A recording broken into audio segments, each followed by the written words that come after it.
the way that I usually like to divide these laws are into two. I divide it into two. I see them as parang one set are the laws that are about the design of buildings, and then the other set is about the practice of architecture. Okay, the ones that are about the design of buildings are obviously the building code, the fire code, the accessibility law, BP 220, PD 957, and then the other set, the laws that are about the practice of architecture are the prof-pra or the professional practice laws. Now, starting with RE 9266, the Code of Ethics natin, standards of practice, etc. So, anyway, we're going to start with RE 9266 today, Republic Act 9266, or the Architecture Act of 2004. Okay, so I'll just begin.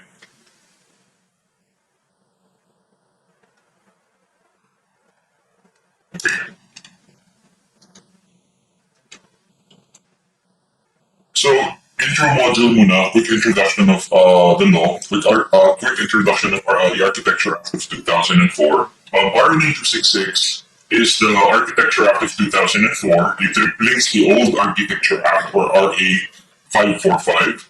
RA 545 is the old one. It was known as an act to regulate the practice of architecture in the Philippines. That's the old one. And you shouldn't study that. So no need to study RA 545 anymore. What you should be studying is the new one, RA 9266. The full title of RA 9266 is this: an act providing for a more responsive and comprehensive regulation for the registration, licensing, and practice of architecture. So this is the full title. As you can see, it's a much longer title because in the old Architecture Act, again, the title was simply an act to regulate the practice of architecture in the Philippines. But the new one, you know it's the new one because one, it's longer, and because there are new words there like responsive, more comprehensive. So when you see those words, you know you're dealing with the Architecture Act of 2004 kasi mas mahaba. Okay, yung title. Okay, let's go to the first rule. There are 5 rules, no 5 chapters. Rule number 1, general provisions line, rule number 1. So I showed you the long title. Now it's pretty long, but there is a short title, and the short title is the Architecture Act of 2004. Okay, and then rule number 1 talks about we'll quickly discuss this yung statement of policy. Ano yung policy ng state or ng government, that was the reason for this law. Okay, nakalagay dito, the state recognizes the importance of architects now. The state recognizes the importance of architects in nation building and development. So architects are important, and the state recognizes that. And therefore, the state will develop and nurture competent architects, virtuous architects, productive architects, and well-rounded architects whose standards of practice and service are excellent, qualitative, world-class, and globally competitive. So the state recognizes that architects are important, so it's the policy of the state to produce good architects, basically. Okay? That's what this slide is saying. How will the state do this? How will the government, how will the country do this? Now, how will the country produce good architects? Okay, so this is the policy. This shall be achieved, or this shall be done through, number 1, inviolable, honest, effective, and credible licensure exams. So that's the first thing, basically the board exam. And the second thing is through regulatory measures, programs, and activities that foster their professional growth and development. Basically, CPD is the second thing. And again, just to recap what we're discussing is, sabi sa previous slide, the state understands that architects are important. So it's the policy of the state to produce good architects. Yun naman yung sinasabi nitong pangalawa.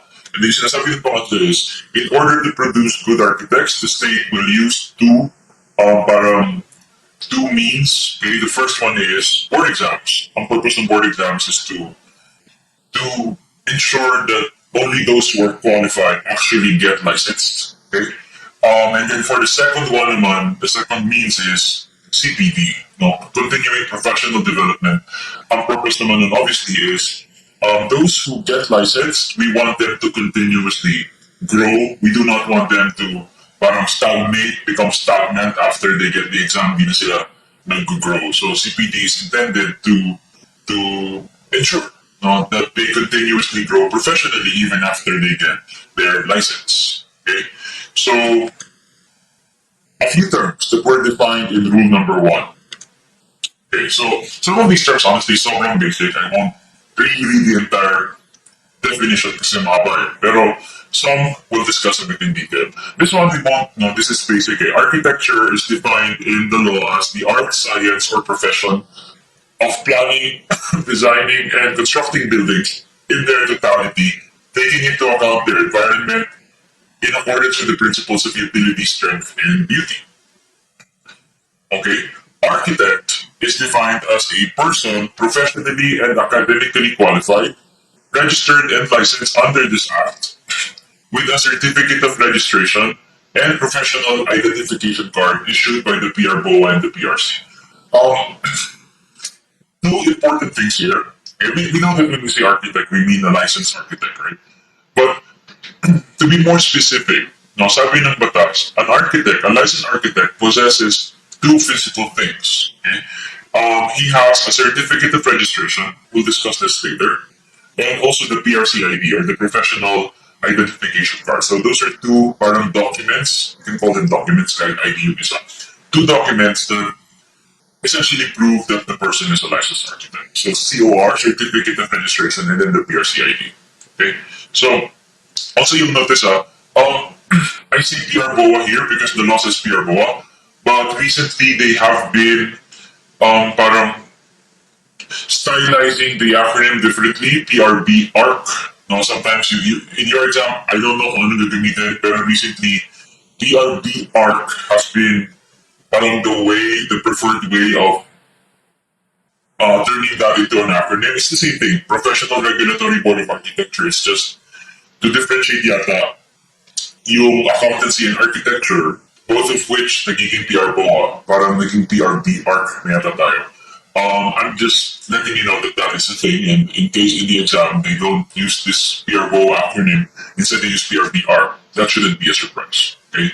But the slides are based on RA 9266 and PRBoA pa yung ginamit namin dito. Okay. Anyway, continuing welfare and sustainable development, welfare and cultural expression of society's habitat in terms of space, forms, and historical context. Okay.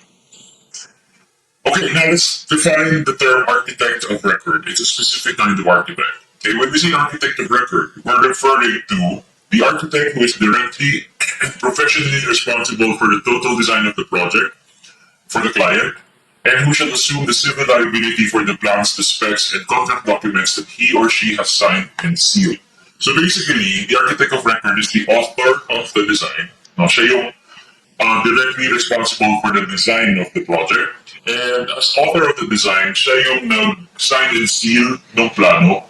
And siya rin, obviously, yung mag-assume ng liability, yung civil liability that we discussed last week. Yung civil liability, siya yung mag-assume kasi siya yung parang architect of record. Okay? Take note that it's architect of record. Some students, for some reason, nagiging architect on record siya. No, it's not on record, it's off record, architect of record. Okay? Anyway, so that's architect of record, or AOR. Next, architect in charge of construction, sometimes abbreviated to AICC. The AICC, or the architect in charge of construction, is the architect who is directly and professionally responsible and liable, not for the design, but for the construction supervision of the project. So in the building code last week, we talked about how the building code requires the owner of the building to hire a full-time construction supervisor. You know, sabi pa ng building code, this supervisor must either be an engineer or an architect, either architect or engineer. If the owner hires an architect to do that job, then the architect who is hired is the AICC, architect in charge of construction. Okay. Next, consulting architect. We might encounter this as well. A consulting architect is an architect who is professionally and academically qualified with exceptional or recognized expertise or specialization in any branch of architecture. Again, basically a licensed architect na merong expertise, merong specialization, and because of that expertise or specialization, kinukuha siya as consultant. Okay, so yeah, that's the consulting architect. Okay, very quickly, the law right away says this. The consulting architect assumes no civil liability under Article 1723 of the Civil Code That's the default rule. Again, the default rule is walang civil liability yung consulting architect, unlike the architect of record.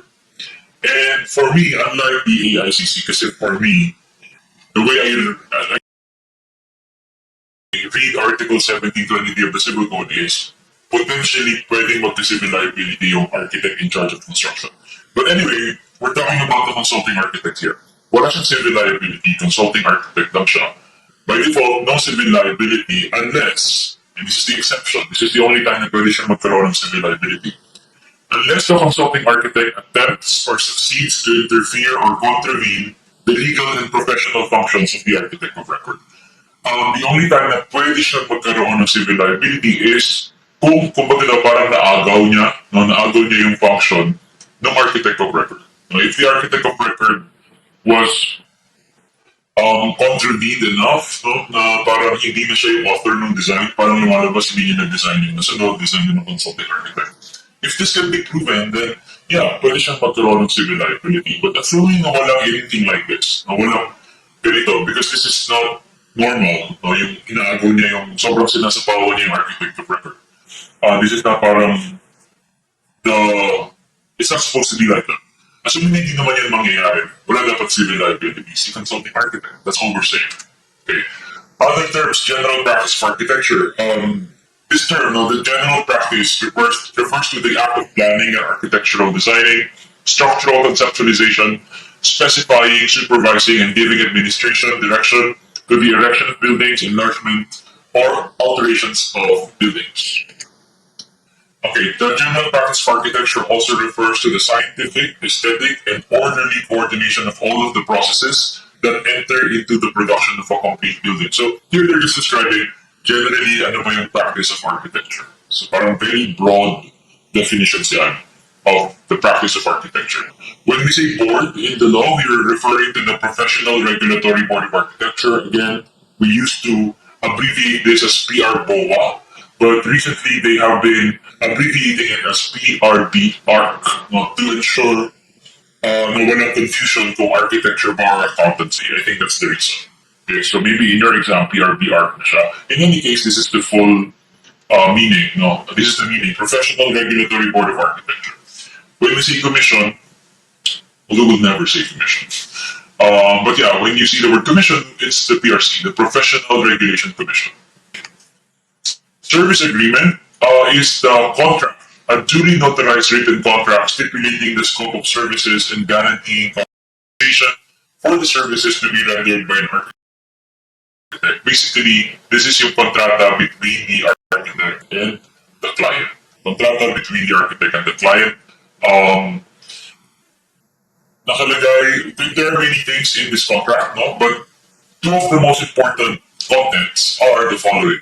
Dapat nasa kontrata yung scope of service, ano exactly yung gagawin ng architect, and nasa kontrata rin yung compensation. Ano exactly yung ibabayad the architect in exchange for the services. Okay. Next, IPOA is the Integrated and Accredited Professional Organization for Architects. Dapat mayroong word na for architects yan. So that's the A and the N is for architects. Yeah. Okay, so that's the IPOA, Integrated and Accredited Professional Organization for Architects. This is the existing national, official national organization for all architects in the Philippines, in which all architects are members without prejudice to membership in other associations. Basically, we have a national organization. It's the official, there's one official national organization. All architects are members, all architects must be members. When you get licensed, you automatically become members of this organization. Yung part lang at the end that says, without prejudice to membership in other professional associations, all that means is, yes, you're required to join the IPOA, but you can join any other organization. You're not prevented from joining other organizations that you want to join. You can join as many organizations as you want. Anyway, the IPOA, as you probably know, right now is the UAP. The United Architects of the Philippines is our official organization. Okay, CPD stands for Continuing Professional Development, a sustaining and progressive learning process that maintains, enhances, or increases the knowledge and continuing ability of architects. I think this is a pretty easy concept to understand what CPD is about. Okay. Architectural firm, when you see the term firm, we're referring to, it could be either a sole proprietorship, it could be a partnership, or it could be a corporation registered with the proper government agencies. So it could be those three things. Pwedeng sole proprietorship, pwedeng partnership, pwedeng corporation. So the word firm is a bit ambiguous, because it could mean any of those three things. Sole proprietorship is an individual architect practicing and delivering architectural services duly registered with the DTI, PRBoA, and the PRC. Sole proprietorship is when there is one architect who owns the firm or home, assuming it's a firm. One architect owns the firm. Okay, siya lang siya yung kumbaga principal ng firm, and siya yung nagsasign and seal ng plano. Siya basically yung parang author ng designs, right? Because he owns the firm, he's the architect of the firm, the principal. So that's a sole proprietorship. Hindi kailangan na mag-isa ka lang. No? Pwedeng may staff ka. It could be a big office even. You could have sobrang daming parang draftmen and all of that. But the point is, if you're the sole owner, then it is a sole proprietorship. Okay? Partnership is when there's a group of two or more architects duly registered as a partnership with the SEC and also with the board. Okay, with the board of architecture, the PRBoA or the PRBR. So that's partnership. Now, group of two or more architects, basically, they co-own the business and they're partners. Two or more, it doesn't have to be just two. Two or more siya. Okay, when you encounter the term architectural company, just in case you encounter it, sabi ng definition of terms, this is synonymous to the term architectural partnership. So company is synonymous to partnership. And finally, architecture corporation naman is a group of professionals in architecture and the allied professions incorporated with architects for the purpose of delivering professional service in architecture and the allied professions. So this is a corporation. A corporation is based on corporation law in the Philippines. Incorporated with architects, meaning dapat may architects dun sa mga parang stockholders or officers of the corporation. Merong requirement para maging architecture corporation yung corporation, because not all corporations are architecture corporations. Okay? How does a corporation become an architecture corporation? The law mentions the 75% requirement. Basically, 75% of the owners, stockholders, officers, 75% of the people, okay, must be licensed architects. Okay, yun yung nakalagay sa law. Lalabasin ulit later actually. Dapat 75% or more architect, no? Okay, kapag ganun, then pwede sila magpa-register as an architecture corporation with the PRBoA, according to the law at least. And then the architecture corporation can render professional services, no, as a corporation. Like, yung architect is the corporation, yung corporation architect, no, yung kliyente nila, ang architect ng mga kliyente nila is the corporation and not a specific parang person in the corporation, but the corporation itself. Okay? Anyway, this is yung corporate practice na tinatawag. Again, ang requirement is 75% of the owners, shareholders, etc. must be licensed architects. Okay. DTI, of course, is the Department of Trade and Industry. SEC is the Securities and Exchange Commission. Association is any formal grouping of two or more architects or architectural firms working in joint venture on a project basis. This is a bit of a broad term. Any grouping, formal grouping of two or more architects who work together on a project. Plans. Okay? Architectural plans are 2D representations reflecting a proposed development showing elements like columns, walls, partitions, ceilings, stairs, doors, windows, etc., etc., etc. So, a 2D representation of the development, the ibig sabihin ng plan. Okay, another definition is the architectural plan is the representation of a lateral section of a proposed building, the section running parallel to the ground, at a height of 1 to 1.5 meters above the finished floor. So what this is saying is, you can think of the plan as a section. No, you can think of it as a section. Yung section line, of course, is running parallel to the ground plane, looking downwards. And kung ano yung makat, yun yung ito-drawing mo. Okay? And the section line, the section plane, is 1 to 1.5 meters above the finished floor. Okay, yun yung official definition. Okay? But lastly, the term architectural plans may also collectively refer to other architectural designs like sections, elevations, roof plan, RCP, door and window schedules, and the like.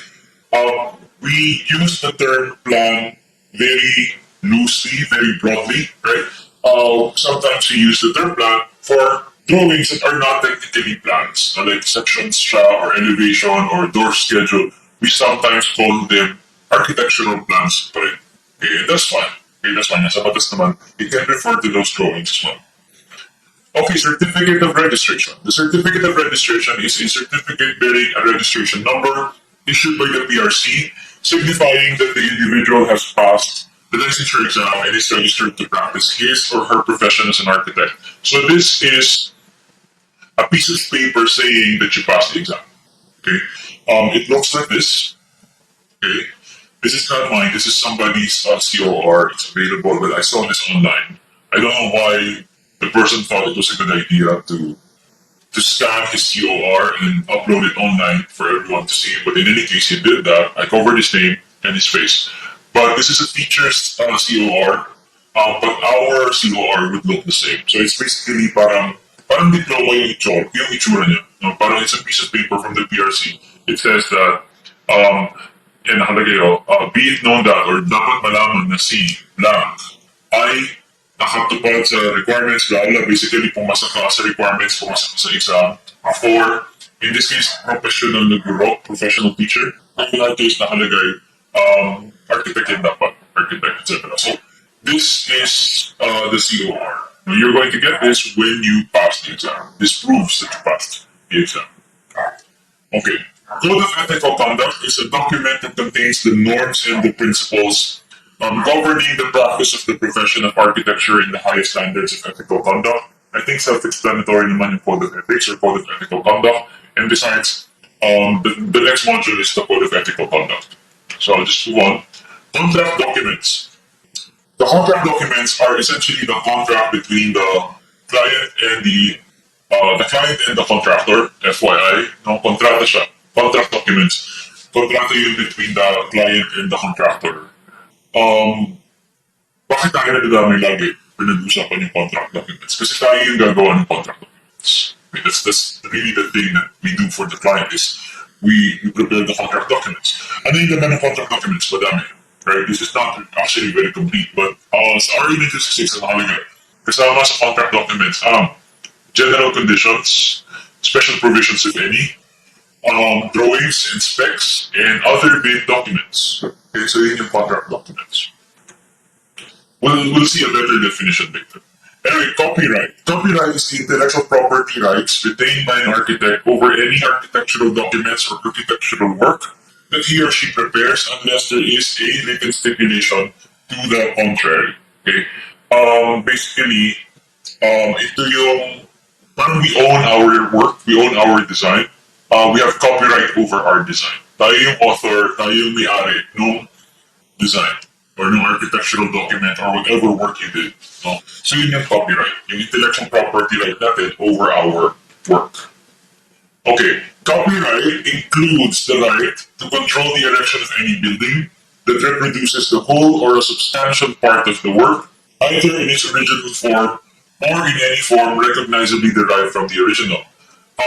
Basically, what they're saying here is, as copyright holder, as owner of the design, hindi dapat manakaw, hindi dapat makopya yung design mo. And kapag nangyari yun, no, if your design is copied or reproduced, whether in whole or kahit substantial lang or whatever, kahit modified form or whatever, may karapatan ka to control the erection of the building. Basically, may karapatan ka say to request na ipatigil yung pagtayo, pagpapatayo ng building na yun. No? Kasi tinopya nila yung design. That is part of copyright. That's what they're saying here.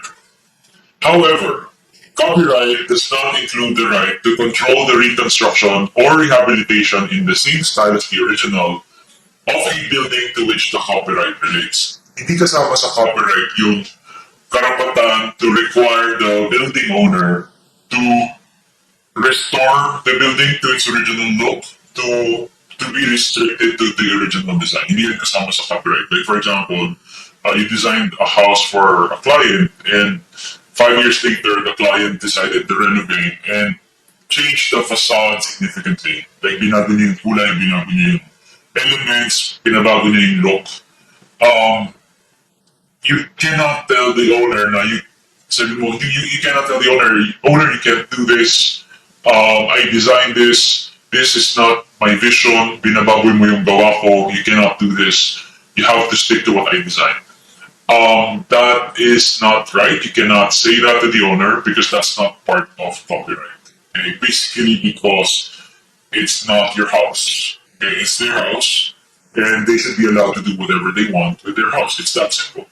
Okay? So ano yung part of copyright? Ang part of copyright is your design is yours and it shouldn't be stolen. Okay?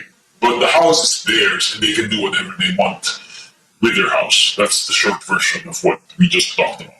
Okay? Ownership is a different term. Okay, ownership refers to the proprietary rights to an architectural work by a person who commissions the architect. The person who commissions the architect is the owner. Basically, yung client. No, that's the client. The proprietary rights to an architectural work by the client. Yung karapatan ng kliyente na gamitin yung design. Ownership of an architectural work shall only be confined to the use of the documents for the execution of the work for one or the original project. Basically, let's simplify this a bit. Ownership refers to the right of the client to use the design. Because the design is not owned by the client. You know? We just said the design is owned by the architect. Sinabi natin yun. Now what we're saying is, can the owner use it? Yes. Okay, ownership refers to the rights of the owner to use the design prepared by the architect. And this ownership, no, the rights, no, is confined to one execution only. Yun naman yung sinasabi ng second part, one execution only. Okay? This is an important concept, I think, that some people don't seem to notice. No? But what these two terms, no, copyright and ownership, what these two terms are essentially saying is the client is not buying the design from you. When the client pays you, the client does not own the design. You are still the owner of the design. Okay?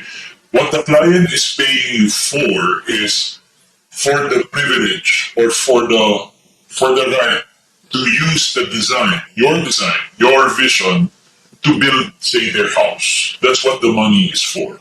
Hindi mo binibenta yung design to your client based on these two definitions. Hindi mo binibenta yung design. The copyright is retained by you. Okay? Ang binibenta mo lang is itong proprietary rights for the owner to implement or to execute the vision. And that implementation is one stop. Okay? Another relevant parang rule that is kind of in line with what we're talking about now is sa compensation, you'll notice, the owner na is limited by default to one execution of the plans. Isang tayo lang ng bahay, that's what the money is for. If they want to use the plans again, say if they want to build the house twice, right? They have to pay you again. They have to pay you for the second implementation. You receive a fee as well for the second implementation. So that tells you, again, na hindi talaga nagpapas kay owner yung plano, you still own the plans eh. No? Even if you get paid, you still own it and they can't use it again without paying you again. The money that they're giving you is for every time they implement. They're paying you because you're allowing them to implement your vision, basically. That's what these two terms are telling us. I hope that's clear. We're going to move on to this. Ownership does not apply to repetitions or subsequent projects. We said that. Again, by default, walang repetitive construction. No, of course, unless pinag-usapan nyo. Pero by default, kung walang usapan na it's going to be repetitively constructed, then it shouldn't be constructed repetitively. At least not without additional compensation. Pag-usapan muna. Okay, CPD providers are entities, agencies, organizations other than the IAPOA accredited by the PRBoA to deliver CPD seminars. Okay, so an organization that delivers CPD seminars, CPD lectures, and other modules where people can earn CPD points, etc. Again, the accreditation is done by the board. Okay, nakalagay naman. Diversified architectural experience. Sometimes we call this apprenticeship. No, apprenticeship. A post-grad or a post-baccalaureate pre-licensure experience of 2 years required of a graduate of architecture prior to taking the licensure exam. So, ito yung, again, apprenticeship na tinatawag natin madalas. No? 2 years of basically experience before the exam, so pre-licensure, but post-baccalaureate, post-grad, after you graduate. And 2 years translates, I think, to, I'm not sure, 3,840, something like that, about 3,000 plus.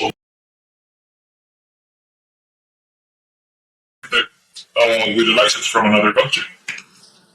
Filipino counterpart is the local Philippine architect partnership or corporation that must work in association with a foreign architect on a project on Philippine soil. Basic concept ito is, if a foreign architect will render services here, the law requires that the foreign architect must work with a Filipino counterpart, a local architect, who will work alongside the foreigner. Ang idea is, okay, sige, sabihin natin yung concept, mabilis.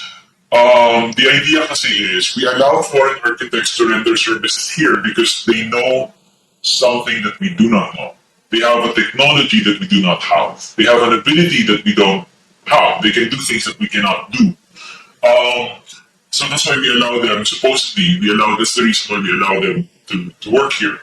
The requirement, yung Filipino counterpart requirement is, a purpose naman ito is to ensure na whatever skill, whatever technology, whatever knowledge they have that we don't, matatransfer dapat kay Filipino counterpart. The purpose is Filipino counterpart to parang be involved enough that they will learn to do what it was that we initially couldn't do.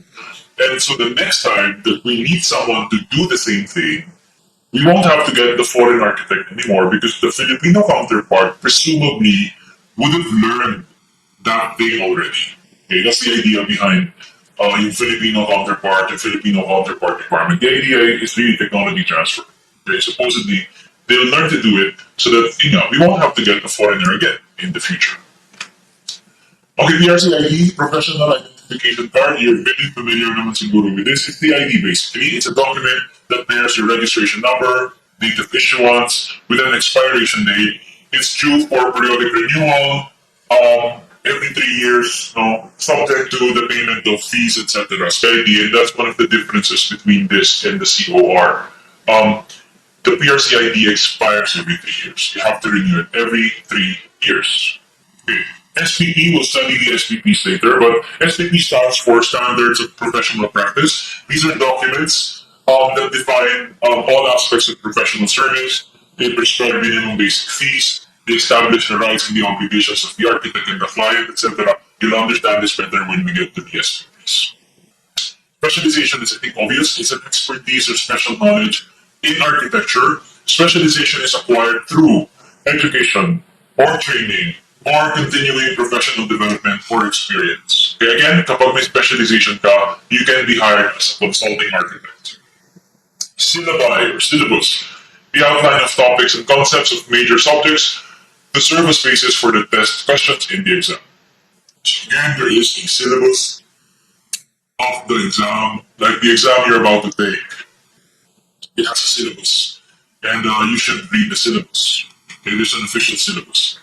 Technology transfer, I sort of mentioned this kanina in passing, but technology transfer is the transfer of systematic knowledge for the manufacture of a product, the application of a process, or the rendering of a service, and the transfer, assignment, or licensing of all forms of intellectual property rights. Essentially, yung pag-transfer ng knowledge from one to another. Knowledge about what?